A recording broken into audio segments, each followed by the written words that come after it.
तीन खास मेहमान इस वक्त हमारे साथ जुड़े हुए हैं। माया सिंह सामाजिक कार्यकर्ता आप हैं, सौरभ दुबे राजनीतिक विश्लेषक हमारे साथ हैं, अनुराग वर्मा वरिष्ठ पत्रकार आप हैं।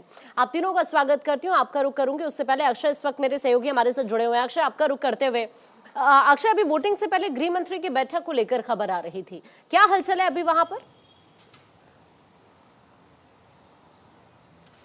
देखिए, पक्ष विपक्ष अपनी रणनीति बनाने में लगा हुआ है और इसी मकसद से अमित शाह के नेतृत्व में संसद भवन में बैठक चल रही है। कहा जा सकता है कि आज का दिन बहुत महत्वपूर्ण है और सबकी नज़रें इसी बात पर हैं कि 4 बजे जब वोटिंग होती है तो किस तरह का अख्तियार विपक्ष का देखने को मिलता है। और मल्लिकार्जुन खड़गे के जो उनका चैम्बर है उस पर भी विपक्षी दलों ने बैठक की है। तो दोनों दलों से बैठक का दौर चला है और ये माना जा रहा है कि डिस्कशन होगा, उसके ज़रिए तमाम बातें कही जाएंगी। राहुल गांधी भी 3 बजे बोलने वाले हैं।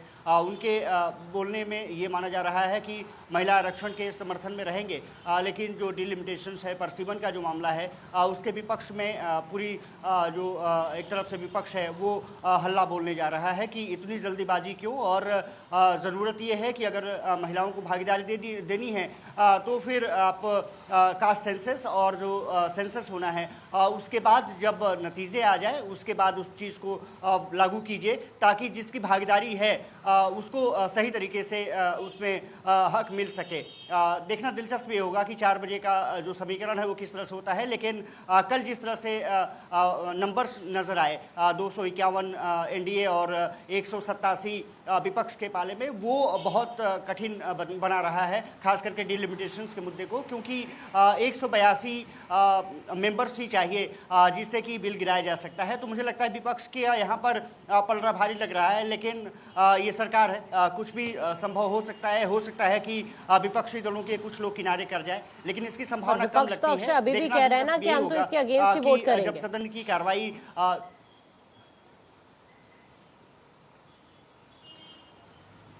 नहीं होना है, वो तो विपक्ष हमेशा से ये मान के चल रहा है कि महिला आरक्षण के विधेयक के वो तो पक्ष में है, लेकिन जो परसीमन का मामला है वो हमेशा से राहुल गांधी कहते रहे हैं कि उसके पक्ष में नहीं है। पूरी तरह से सामने नतीजे आ जाने चाहिए, जनगणना का मामला आ जाना चाहिए, कास्ट सेंसस का मामला सामने आ जाना चाहिए, ये पता चल जाना चाहिए कि कौन से वर्ग की कितनी भागीदारी है, और उसके हिसाब से सीटों का जो समीकरण है, जो परसीमन है, वो किया जाए तो फिर सभी को न्याय मिल पाएगा। आधे अधूरे से न्याय नहीं मिल पाएगा, ये विपक्ष का मानना है। 2011 की जनगणना पर आधारित पर सरकार कराना चाहती है, विपक्ष चाहता है कि 2026 और 27 में जो जनगणना हो रही है उसके आधार पर परसीमन की प्रक्रिया को आगे बढ़ाया जाए, और यही पेच फंसा हुआ है। मुझे लगता है कि बहुत चीज़ें होंगी और 4 बजे के आसपास क्लियर होंगी, लेकिन संभावना कम लग रही है कि परसीमन का जो मामला है उसमें संशोधन है वो पास हो पाए। जी ठीक है अक्षय, आपके पास वापस लौट रही हूँ। इस वक्त जो खास मेहमान हमारे से जुड़े हुए हैं, एक एक करके रुक करते हैं। अनुराग सर, आप ही से शुरुआत करते हुए चर्चा की।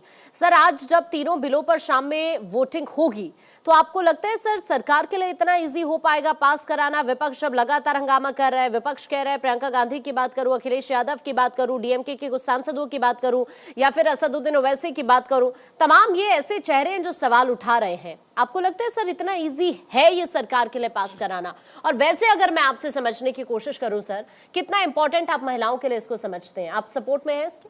बिल्कुल, मैं सपोर्ट में हूँ। देखिए, अगर पिछले जो 10 से 15 साल 20 साल में जो भारतीय राजनीति में जो परिवर्तन आया है, चाहे वो आपका उड़ीसा में आया हो, चाहे वो वेस्ट बंगाल में आया हो, चाहे वो देश में आया, जब महिलाओं की भागीदारी जैसे जैसे चुनाव की प्रक्रिया में हुई है, भारतीय लोकतंत्र में जैसे जैसे महिलाओं की भागीदारी होती गई है, वैसे वैसे चेंजेस आते हैं। देखिए, आप एक अपने घर से एक शुरुआत करिए। आप वो देखिए, जिस घर में महिला सशक्त है, जिस घर में महिला पढ़ी लिखी है और सशक्त है, उस घर का माहौल क्या होता है, और जिस घर में महिला अशिक्षित है या उसको बराबर का अधिकार नहीं मिला हुआ, उस घर में क्या होता है, ये आपको अपने घर से, अपने पड़ोस से, अपने मोहल्ले से, अपनी रिश्तेदारी से ही पता लग जाता है। वही रिफ्लेक्शन बड़े लेवल पे जाके देश में होता है।